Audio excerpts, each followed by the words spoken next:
YouTube, it is I, Sakarma, coming to a quick battle from Total Brohammer here.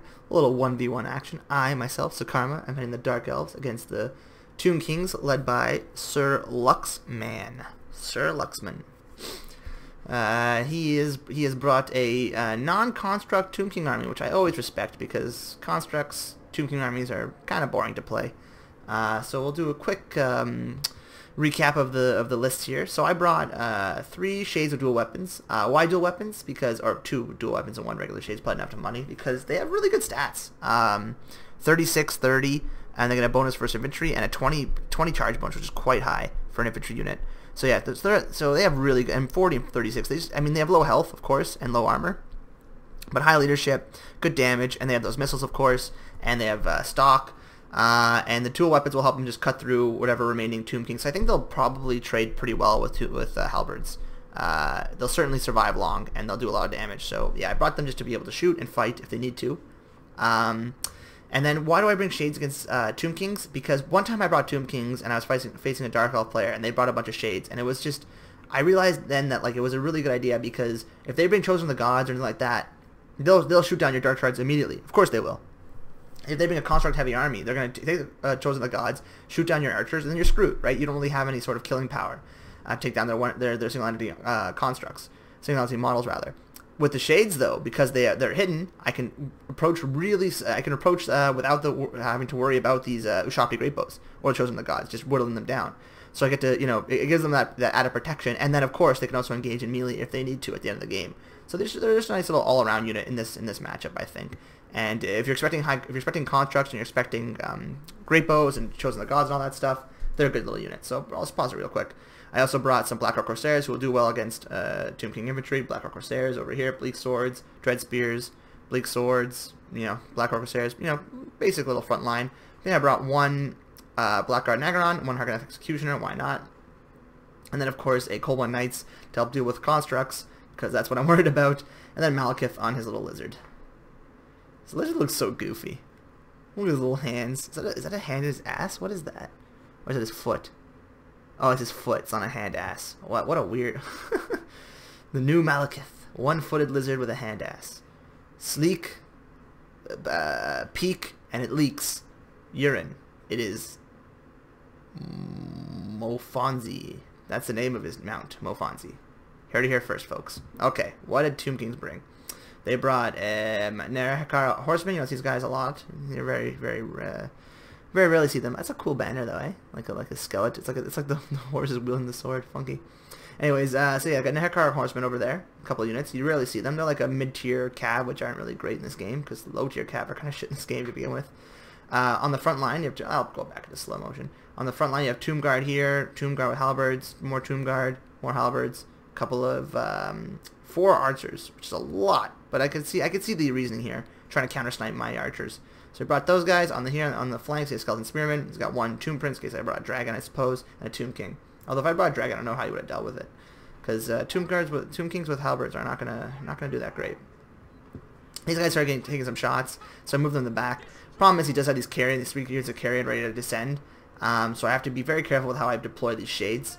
Because if I leave them open, they'll get munched off by these carrions, and they will beat them, but they'll take a lot of damage and also prevent them from firing. And I'm going to need them to beat this front line here. I moved Malekith up front just to take some of this damage because I figured he could handle it. Although he takes more damage than I anticipated, but I just sort of put him in there because I'm pretty sure he has a shield on this lizard. He does, and he has really high armor, but no, he's just sitting there.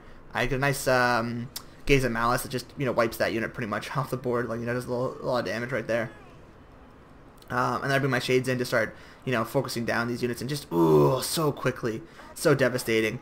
He is holding these carrions above me. These guys have yet to be revealed. I have no idea they exist, but he's holding these carrions above me. Our front lines have met. His front line's pretty elite, and this pass I can't really get around, so I just sort of have to break through. That's the only way I can do it. I sent Malekith over here to help fight these Tomb Guard. He's got Blade of Satep on him, which is a smart move. I probably cast, I cast Word of Pain on these units. So they're basically enfeebly foed against Blackrock Corsairs, so they're going to die pretty quick at 0 and 14, so they're just going to get munched on. And there's the Harkonneth Executioners there, so I'm trying to break the front line. Over here, he tries to bring these carrions down, which is fine by me, because I have my cold ones in reserve, and I have other units in reserve. Malekith is getting damaged more than I anticipated, so I start to retreat him back, but I cast a nice little Soul Stealer right here. Unfortunately, I miss that unit, but it is going to do damage on this unit. I probably meant to cast on the Tomb King. Interesting how I did there. But yeah, I'm trying to whittle these guys down. This Tomb Guard has fallen. The Argon Executors are through.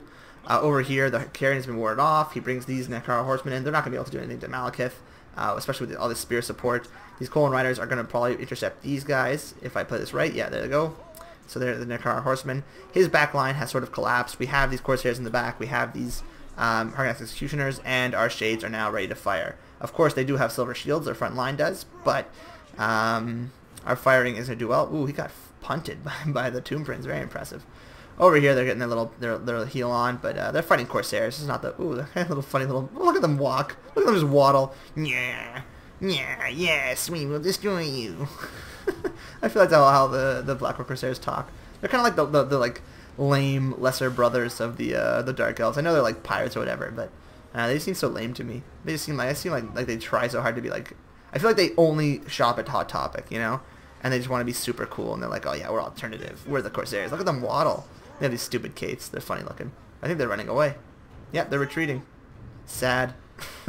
Over here, Bleak Swords are losing. Of course, we're going to lose the front line because other than the Hargan Executioners and the Corsairs, they're going to win pretty handily against my chaff, and of course the Blackguard of Nagaron. And these guys have been taken down by this concentrated firing of multiple units of archers. But yeah, as you can see, the front line is sort of like it's going in waves. I broke through. They pushed me back. It's a fun little battle here, if I do say so myself. He does bring the Tomb King to fight Malekith, but that's not going to be a fun fight for him. I get a nice little charge in, and then I think I cast... Oh, he does have Tomb Strike, though, so I do want to get away from there. But I do cast Word of Pain, and that is when it's going to be bad news for him, because even with Tomb Strike, he's going to be at 18 and 21, and I'm at 81. So he's going to lose this battle very, very quickly, as you can see. So Word of Pain is just such a good spell. I know a lot of my fellow YouTubers bring Chillwind, and you could bring Chillwind along. I think Chillwind's not super expensive. It doesn't cost too much magic. But I think that you're almost always better bringing Word of Pain alongside... what are the other ones called? Word of Pain,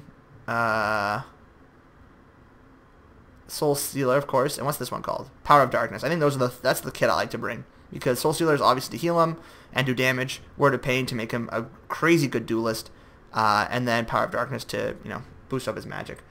So over there, we were able to put this guy down pretty quickly. Our Shades are back online. We're firing at everything. We're in their back line to the Cold One Knights. Over here, we're destroying them. What lord did they bring? I forgot to mention. Oh, just a Tomb King. So we're firing back and forth, and then I think at this point my opponent concedes, and they see the writing on the wall, and I think that's a fair point. I mean, there's not a whole lot they can do against these Shades. We will outtrade them. Malekith, there's no way to kill Malekith other than this Tomb King, but I can just Word of Pain him. There's a full unit of Nagaron, so I do believe my opponent, maybe a little premature, but yeah. So why did I like to slow this battle? I think Shades are very, very good in the matchup against Tomb Kings, for the reasons I said before beginning of this battle at the beginning. I just repeated beginning twice. As I said before, I think that they're really good because of the stock ability.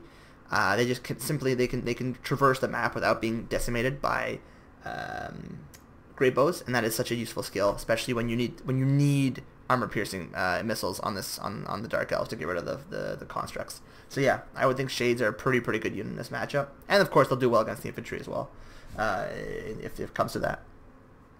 As for my opponent, Nekara Horsemen, again, they did nothing as was expected. They're just not a very good unit. Maybe against Elves they have a place, but I think that against most factions you're better off bringing either the weakest Skeleton Horsemen, pardon me, or no Horsemen at all, because this middle tier, they're gonna do nothing against anything. Like at 600 spend, I think, or however much they cost, they don't really perform against any unit with any sort of effectiveness to warrant bringing them.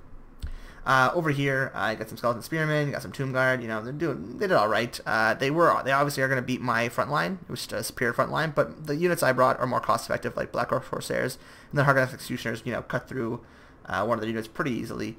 And then after we sort of broke that front line, all they had were their archers, and they had no answer to Shades, who were at full health, and this Blackguard at full health, and of course Malekith was able to ward off the Tomb Prince.